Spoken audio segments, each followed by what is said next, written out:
Okay, section 2.2, histograms, frequency, polygons, and ogives. These are different graphs, and you're going to actually have to create them in the homework system if you've tried already and done 2.2 in the homework system. You're going to actually have to create these. These are a little frustrating. I mean, if you get too frustrated, I definitely recommend going to the tutors in my labs. I mean, my labs class in Math World. Remember, we talked about the tutors for this class, stats, and Trudy was a really good tutor, and she's really good at doing a lot of these graphs and everything. So if you can't get it, I would contact Trudy or see me during office hours. But Trudy is really good at this. Um, and it gets frustrating because sometimes you can't get some of these graphs exactly the way they're supposed to be. So I wouldn't get too frustrated about it. Talk to Trudy uh, in Math World in the tutoring section. So we're going to. Okay, so once again, graphs can be used. They're just used to get the audience attention. I mean, when you see the graphs over on COVID, when you see the graphs on COVID, you might see a graph going up and up. Oh, this is the number of cases. It goes down, then it goes up. So it grabs the attention of the people right away. That's what graphs do. So here's three common graphs we're going to talk about: histogram, frequency, polygon, and the ogive. So all three of these, I think you're going to have to create in the homework. Okay.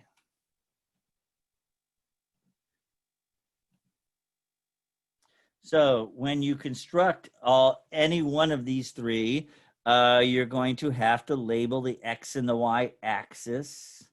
The x-axis is the horizontal axis. And then the y-axis is the vertical axis. This is normally a 0. These tend to be positive numbers to the right of 0. Negative numbers usually to the left. Normally we don't have to graph negative numbers when we're dealing with data. There's very little negative numbers in data. And then we're going up positive on the y-axis and down negative on the y-axis. So that's the basics of a coordinate system of x's are horizontal, y's are vertical. And then there's different things we need to do. It says plot the frequency. Well, here, let's look here. I mean, this is just really general. We're going to get into specifics as we move along. Label the class boundaries for the frequency distribution. So that's kind of important. Class boundaries for frequency distribution. Not the class limits, but the class boundaries. Remember, well, if you watch the 2.1, we talked about the frequency distribution table. So class boundaries were on the frequency distribution table. We did the frequency, like I said, this is 2.1 frequency distribution. Histogram, so class boundaries for the frequency distribution for the histogram and ogive, label the midpoints. So only for the frequency polygon, you're going to label the midpoints.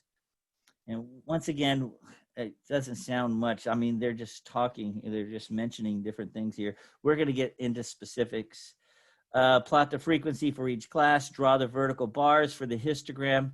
So histograms, vertical bars. Lines are for the frequency polygon and the ogive. So when we say vertical bars, they look like this. The vertical bars for the histogram, and then just lines connecting dots for the frequency polygon and the ogive.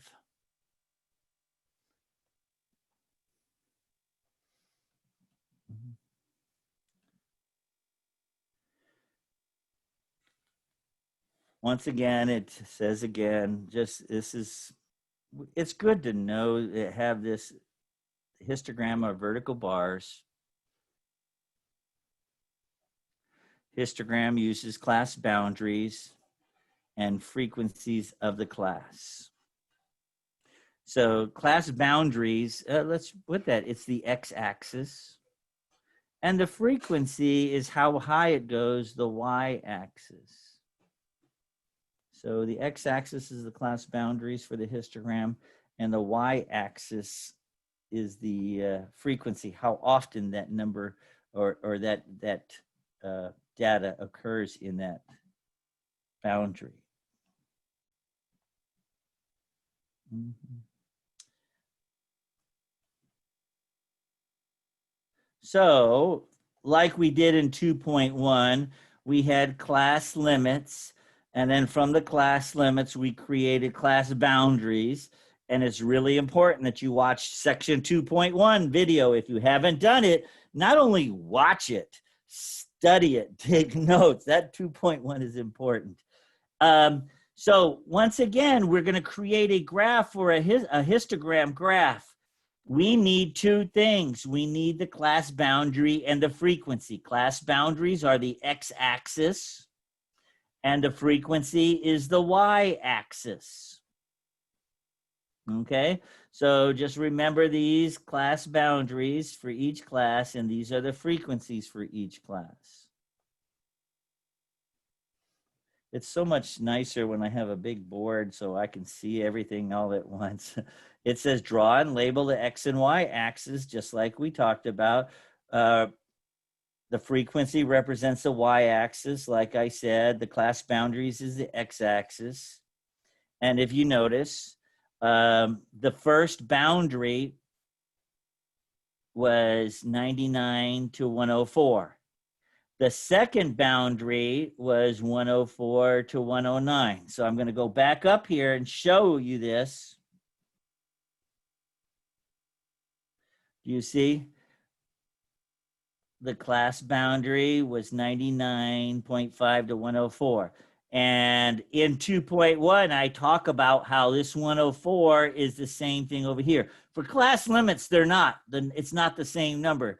There's a difference between class limits and class boundaries. Class boundaries, you have the same number, 109, 109, because we're graphing this. So once again, watch that 2.1 video. It's important. So we have the class boundaries down here, and the class boundaries here, the class boundaries here. And between that, how high it goes. So I think this looked like, was it 2? It doesn't look like it's on 3. So I'm saying this is 2. I know this one was 8. So if you look at it, do you see how high it goes? Between 6 and 9 there, a little bit more. It's at 8. And I think this was 13. If we go back up to our frequency, once again, those are our frequencies. We had 2, 8, 18, 13, 7. 2, 8, 18, 13, 7.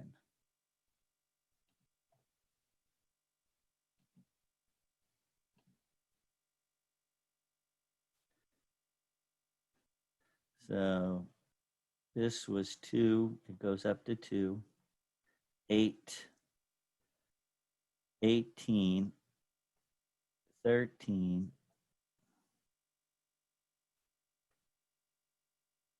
and this one is 7, and so on and so on.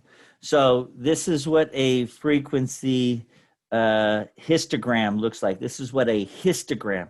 A couple of other things I want to mention about a histogram.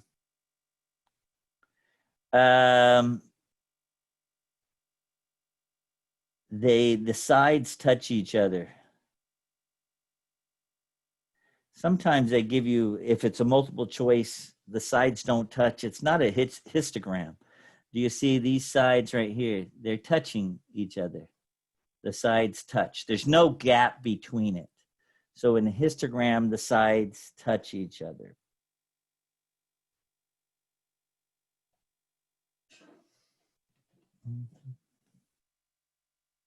So that's the histogram. Once again, boundaries. We use the boundaries. And we use the frequency, how high it goes in that boundary. Goes up to 2, it goes up to 8, it went up to 18, up to 13. So the y-axis is frequency, the x-axis was the boundary.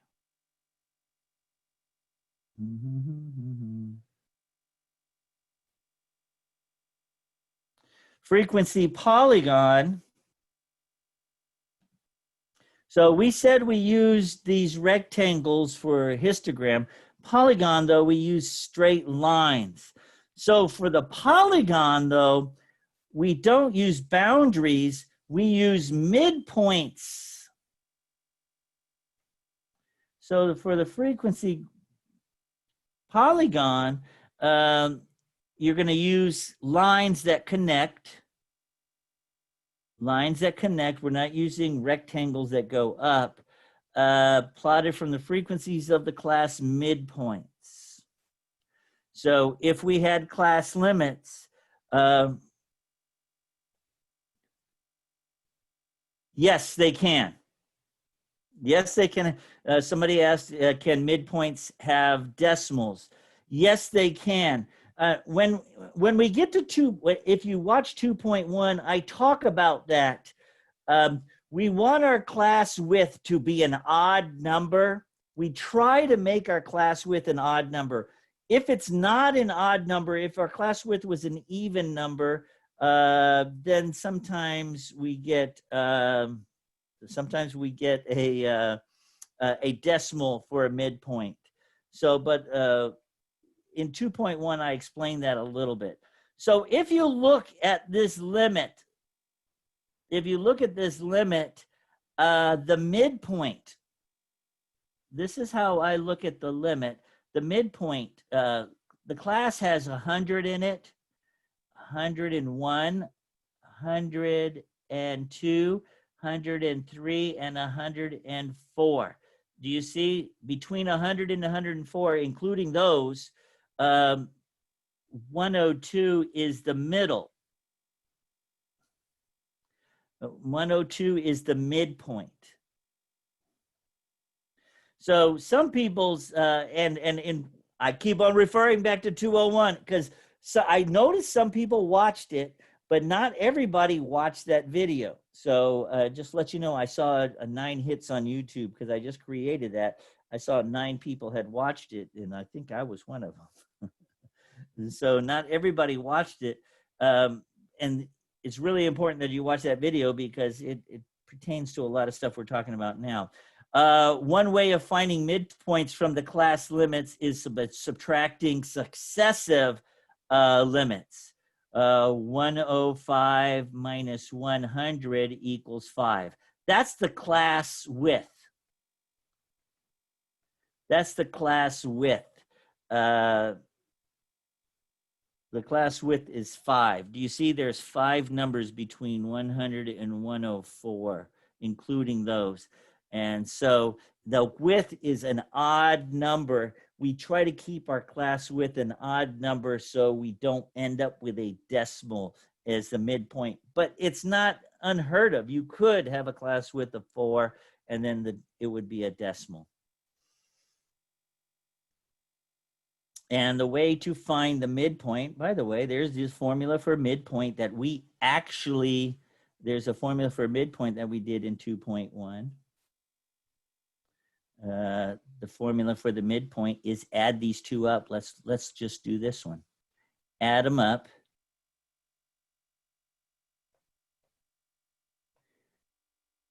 Midpoint is the upper limit plus the lower limit divided by 2. Upper limit was 119, the lower limit was 115.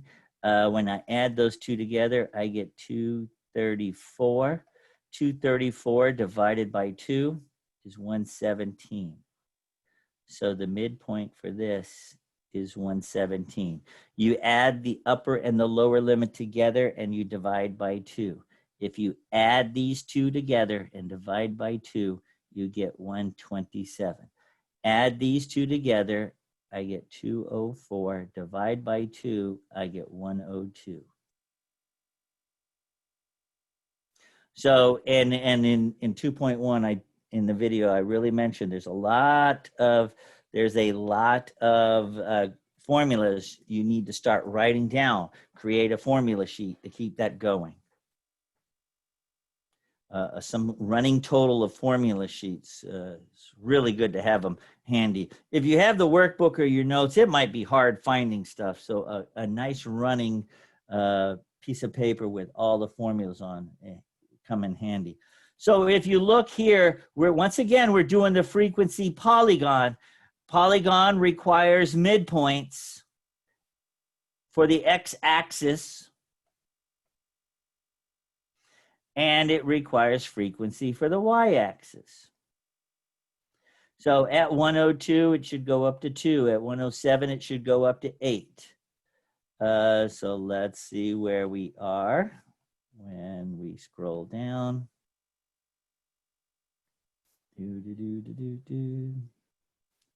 Here we go. At 102,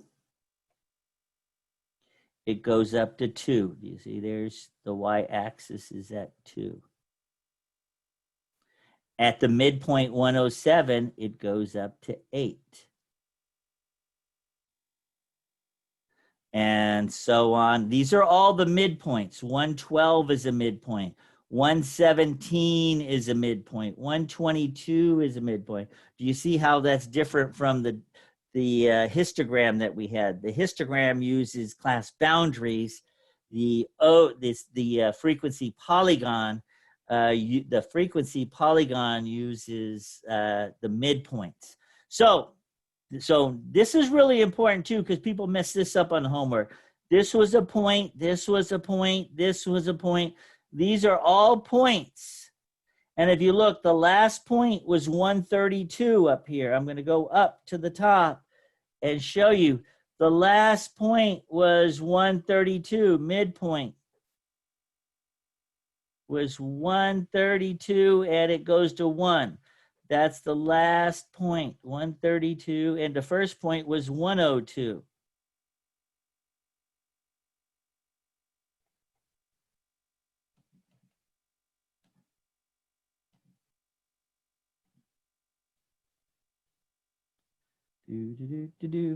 So what you have to do for the frequency polygon then also is connect this last point to the ground. And do you see this gap right here, this gap right here, this gap right here? It's 5. It's the class width of 5. So 5 away at 137, it goes down to 0. Also at the very beginning, 5 away, 102 minus 5 is 97. It's supposed to be a 97 there, 97. Do you see, you just take it from this first point and just put it down to the ground at the same, each of these should be the same gap, 5. So in the frequency polygon, you have to add in, there's no number for it. The first point, you have to take it to 0, and the last point, you have to take it to 0. See, the frequency polygon is anchored on the x-axis before the first and the last numbers. You have to take it down to 0. You have to take this one down to 0 using that same gap. So that's the frequency polygon.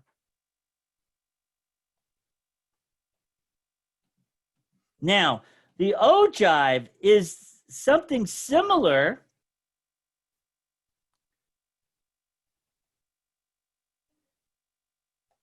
The ogive is a graph that represents the cumulative frequencies.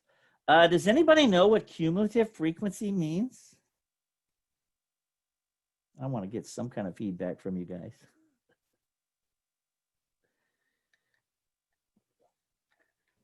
Doesn't cumulative mean constant or something like that?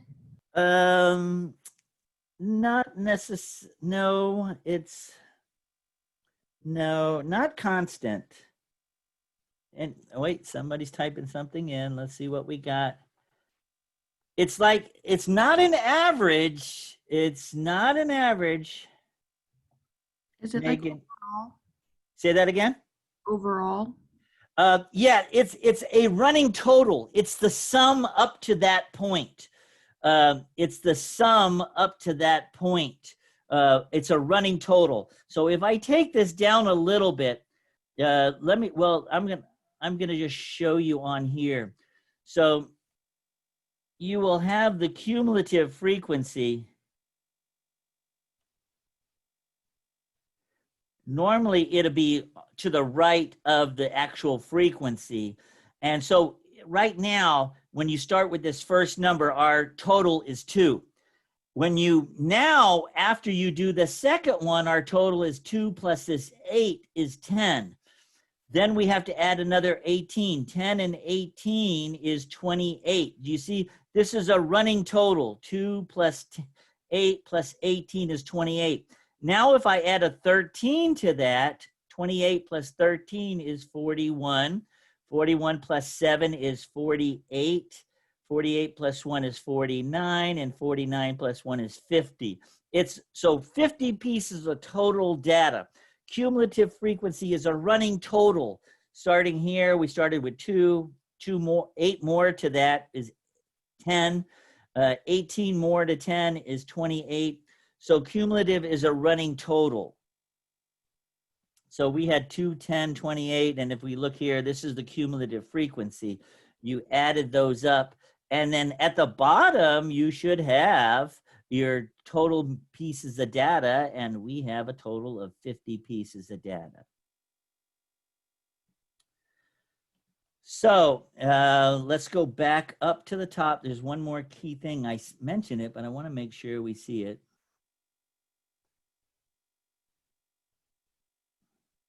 We're going to use the upper class boundary, represents the horizontal axis, the upper class boundary. Now, can somebody tell me the first upper class boundary in this table? It's important that everybody understand, because not everybody knows what the first upper class boundary is. Can somebody tell me what the first upper class boundary in this table is?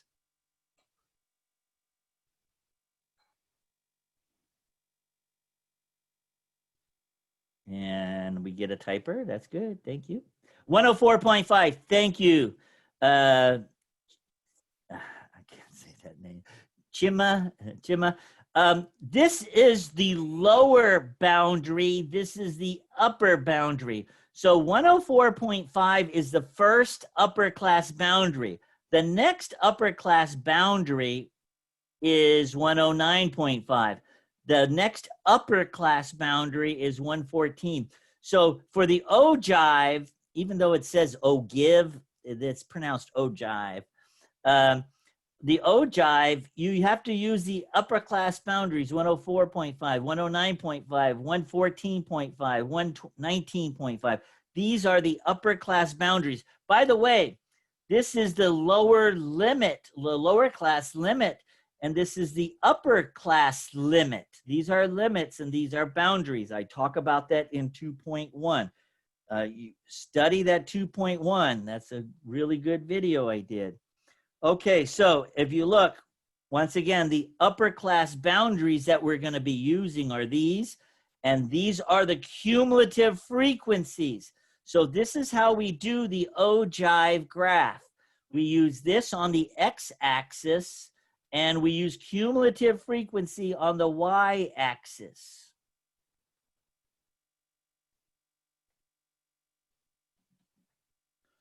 So when I go to that, if I could get there, here we go. Once again, the upper class boundary was 104.5, and we started off with 2, and then we added 8, remember, and we got 10.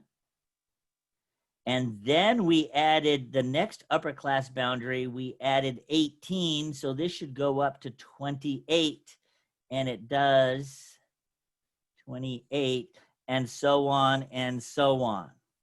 And then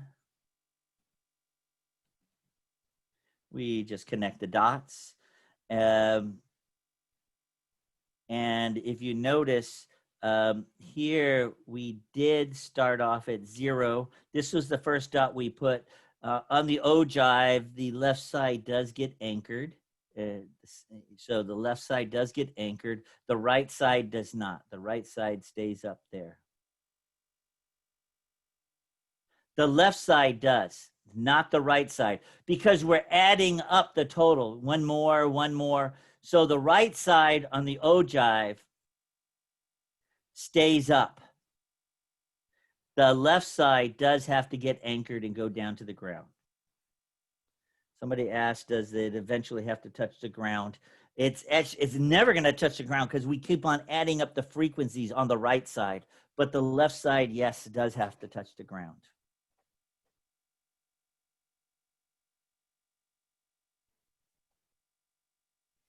And for some reason, this is one that is really tough to graph. I always say, go to Trudy in Math World. It's frustrating to graph this. Don't worry about it if you can't get it perfect in the homework to graph it, because on the tests, I don't think you have to graph this one. I don't think you actually have to graph this one on the quiz. I know on the final exam, it's all multiple choice, so you won't have to graph it. There'll be one similar to this on the final, and you just have to pick which is the correct graph. On the quiz, I'll have to look. I'll do a review for the quiz when we get to that. All righty. Let's see what else we have here.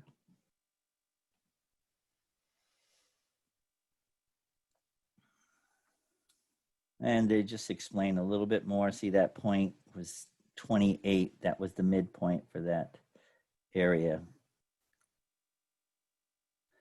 Then there's something called relative frequency. It's if proportions are used. In other words, relative frequency is a percentage. And sometimes we use decimals instead of percent signs, right? 50% is the same thing as the decimal 0.50. So you could use relative, instead of frequency, you could use relative frequency, or another way of saying that, the percentages of the frequency. So if we look at this, they show the frequency of each 1, 2, 3, 5, 4, 3, 2 of each of those class boundaries, and the relative frequency. So you might want to write this down too when you're taking notes. Do you see there's a total of 20 frequencies here. So relative frequency is the frequency divided by the total number. So the frequency for this first boundary is 1. 1 divided by 20 on my calculator is 0.05. So you can use that decimal, 0.05, or you can use 5%. Multiply by 100 to get the percentage. The frequency of 2 is 2 over 20, which is 1/10, which reduces to 0.10.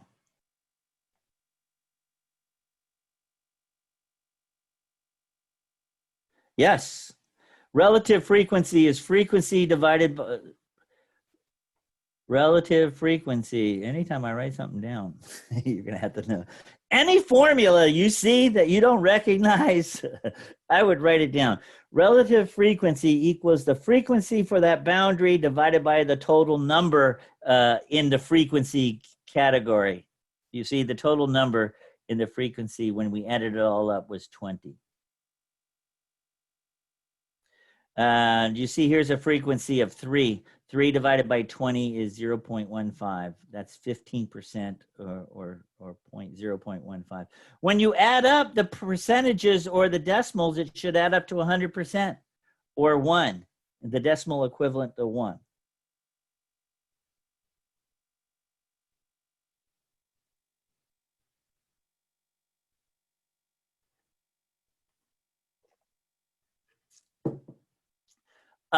Can somebody once again tell me the midpoint here? We found this midpoint here. Can somebody tell me the formula for midpoint?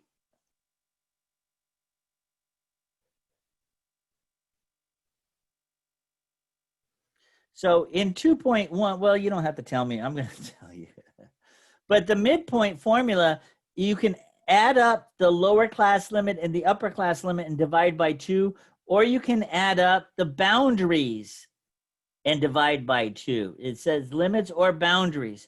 So the lower boundary plus the upper boundary divided by 2. Or it could be limits, the lower limit plus the upper limit divided by 2. Either one. So I'm going to add 30.5 and 35.5. 30.5 plus 35.5 divided by 2. When I put that in my calculator, I get, that's not right. I get 33. Oh, I think, is that me that's off, or is that the graph? No, that's just, I couldn't see correctly. This one goes to, hang on. This one goes to here, and then it goes to here. 33.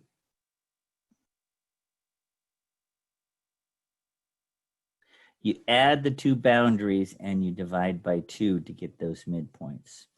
So, I mean, I would write down any formula I see in the videos, in the workbook. If you see the formulas, I'd write them on a formula sheet. Keep a running total. It's really important that you have all this. Sir, is that a 2? Oh, never mind. Which part? It was a 3. I think. I added these two together. 30.5 plus 35.5 divided by 2. And when you do that in your calculator, you get 33.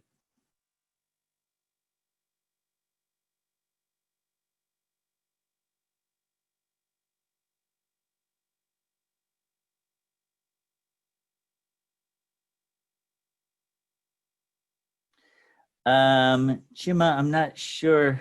No, for the midpoints, you have to use the boundaries for that. I mean, to find the midpoint of that boundary. I just did that particular one to find that midpoint. But for each of these midpoints, you have to find a midpoint for each boundary. You have to find a midpoint for each boundary, adding them up and dividing by 2. You can do it with the boundaries, or you can do it with the limits. It's the same midpoint.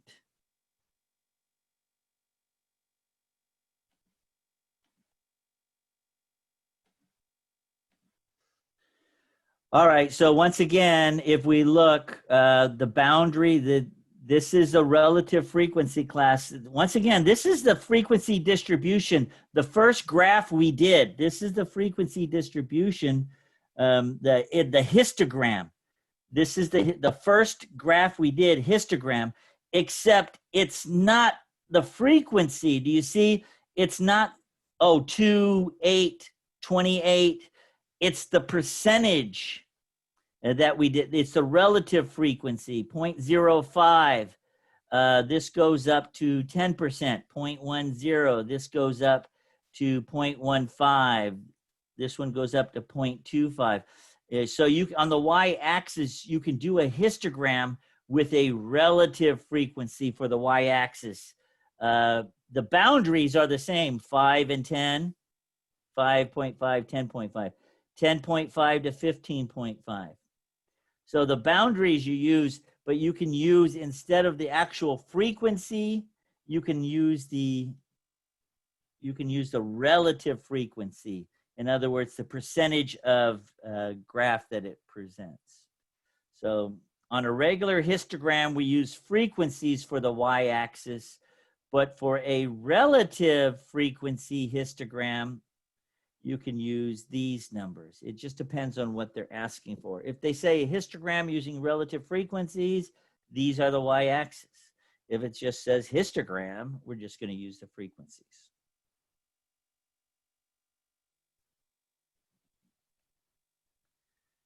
Okay. And you can do the frequency polygon the same way we did earlier, using the relative frequencies also.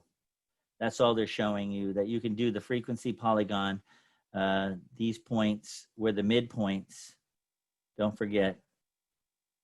And instead of the numbers, we use the relative frequency, the decimal equivalent for the relative frequency. And don't forget, on the frequency polygon, you have to anchor the points down to 0.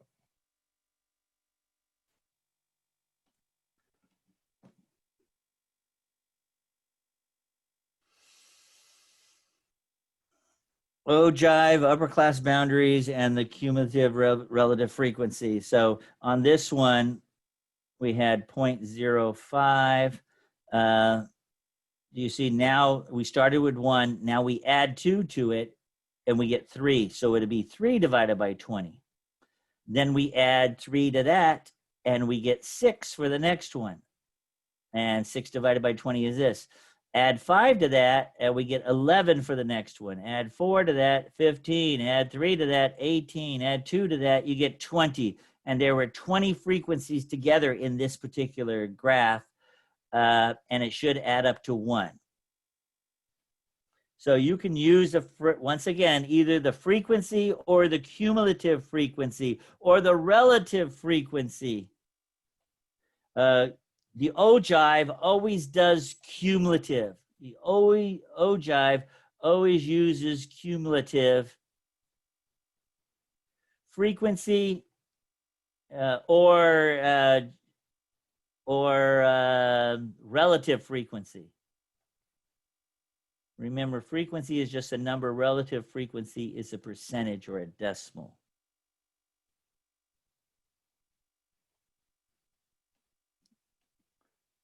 That's not too bad, especially if you have this for yourself. On this page, there's not much I really want to talk about. I do want to bring up this. This is a bell-shaped curve. We'll be using this a lot in this course. This is a standard bell-shaped curve. Uniformed means everything's about the same. It's not perfect, but it's about the same. Don't worry about J-shaped, reverse-shaped. Never heard of those before. You won't see those in our notes or in the homework. You'll see bell-shaped, you'll see uniform. And so these are kind of important because we're going to talk about these not only now, but we might see it. You see it on the final. You'll see it on different parts of this class in different parts. Right skewed means the right side is lacking, or you could even say there's less. Which side has the least amount? The right side. So it's called right skewed. Do you see how the left side has less? The left side has less, so we call that left skewed. Which side has the least or the smaller part? We call that left skewed. If the right side has less, you see the left side has all this over here. The right side is, so we call it right skewed. Which side is lacking or has less, and it's right skewed or left skewed? So kind of remember that, or keep that in the back of your mind, because they're going to, on a test, I know it's on the final, which of is it right skewed or left skewed? Skewed means which side has the least amount, which side is lacking. And that is section 2.2. I'm hitting